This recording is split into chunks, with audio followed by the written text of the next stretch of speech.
Hello everyone, I'm Dr. Dro and welcome to my channel. Today I would like to show you how to use 4 different frameworks to build your own CLIs, command line interfaces, and I won't go deep into each one of them, just to show you the different 4. These will be ArcParse and then Click, Typer, and Fire. So without any further ado, let's jump right into the code. In our code here, I created the utilities pie. This is kind of the backend. It provides 3 functionalities. It prints the system information here. It lists some given number of users from a given group, and it can also send a message to one of the users from one of the groups with a certain message, and it can either be an SMS or an email. And what we want to create are 4 CLIs that they will use these functions from the backend. One is my CLI info, and then users list with the group users, where like the group of commands users, and then I specify as an argument the group name, and an optional option is the number of users that I want to list. Similarly, within the group of commands users, there's a message command, and again, I need to provide a group name, a username, an optional message, and a flag whether it's going to be an SMS, and if it's not there, it's going to be an email. So that's the plan. Let's look at the first code. This is what comes from ArcParse. This is provided by the standard library of Python, and it's actually, I would say, rather cumbersome. I guess it comes as no surprise. So what we have are these wrapper functions here that are kind of calling the different functions from the backend and passing on the arguments that ArcParse will parse. And in the main function, we kind of register and set up the different components of the parser. So for example, here we specify the top level parser, and then we add a sub parser, and it's going to be some commands.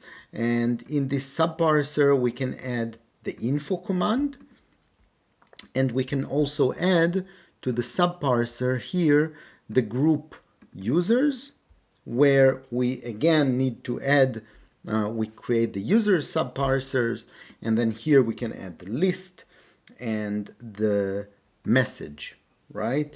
And we need to specify here in each row separately what are the arguments that are going to be passed to the different components. And ultimately we run the main.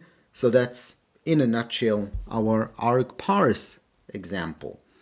Then we look into Click. As you can see, it's already significantly shorter code and much nicer.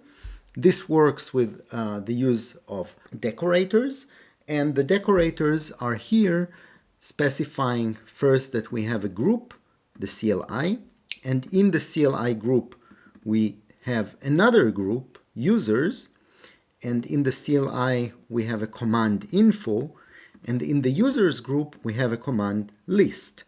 And the arguments are again provided as decorators, and they specify the different parts that are needed, and they are passed as arguments here to the functions, and we can call the underlying backend. Then we can look into Typer, which is built on top of Click. It's more or less the same length as you see. And Typer is written by the same author of Fast API, so you'd probably assume, and you will be right, that type annotations are used, and indeed they are used all over the place, and they also specify how the behavior of the CLI is going to happen. And we define an app. In the app we have a users app, and this adds and we add this app, users app, to the main app. So that's how we nest kind of commands and groups of commands. Directly to the app, we define the command. Here we use the doc strings to provide help strings that can be used by the CLI. And then in the user's app group, we register the other functions, and that's in a nutshell typer. Lastly, let's have a look at Fire. Fire has a different approach to the topic, and it uses classes. So we have the user CLI class, where we register two functions. The doc strings again are used for information also in the help function. And then here in the main CLI, we register the info, and we also register the user CLI, which is defined here, and this will turn it into a group. So this is the high-level view. For examples, I will of course leave a link to the code in the comments below, and you can check this out yourself and experiment with this. Let's have a quick look at some examples how to use it. So first of all, if we use the argparse example and just ask for help, then we get this kind of help, and it indicates what are the optional functions we have, the commands. We have info and users, and we can then drill down and ask, okay, let's see what's the user's help. And oops, sorry, I forgot the S here. And you see that it tells us, okay, you have two options, list and message, and we can drill down even further and look at the message and get some help. What can we do here? Ultimately, we can try to use this, of course. So if we do arg parse the example here, and users message, and we say the group is my group, and we want to send something to Bob, and it should be an SMS. So we get what we expect. We're sending the message. This is the default message because we didn't provide one, and it's being sent to Bob as an SMS. We can also look at the lists here. So we had the list, and here we can just run it, and it will complain because we need to provide a group. Let's provide my group as the group. So we're listing 4 users as default, and now if we specify, I don't know, 10 users, then we list 10 users, and note that if I write 10 as a string, it will complain about the type. Next, let's have a look at click. So click example, the help, and it already, in my opinion, if you compare it to what we had, what we have here, let's bring it up again. So I would say it's a little nicer, and we can directly go also to the typer example and see the help here, which is even nicer. You get colors immediately. It gets this out-of-the-box support for installation of auto-completions and so on and so forth.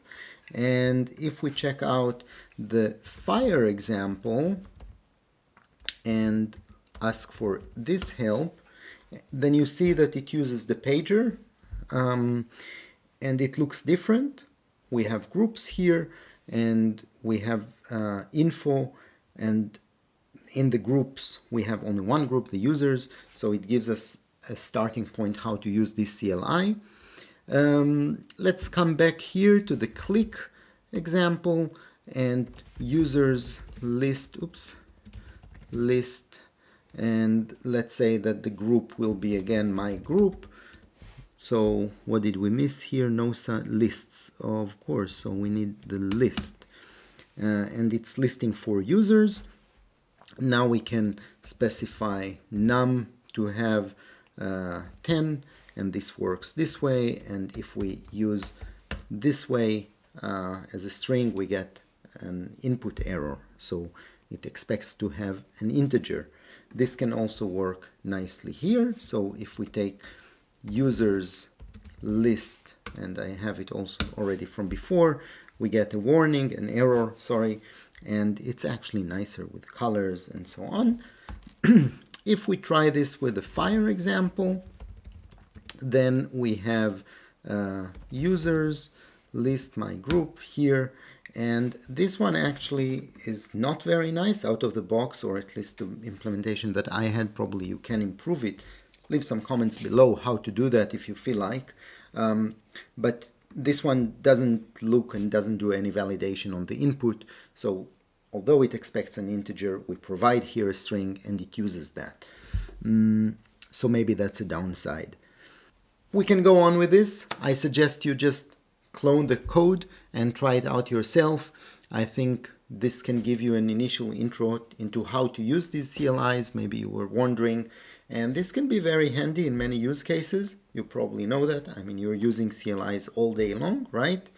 And that's what I wanted to show you today. If you found this useful, don't forget to click the like button and subscribe to the channel. I'm Dr. Dro. Thank you for joining me, and see you in the next video.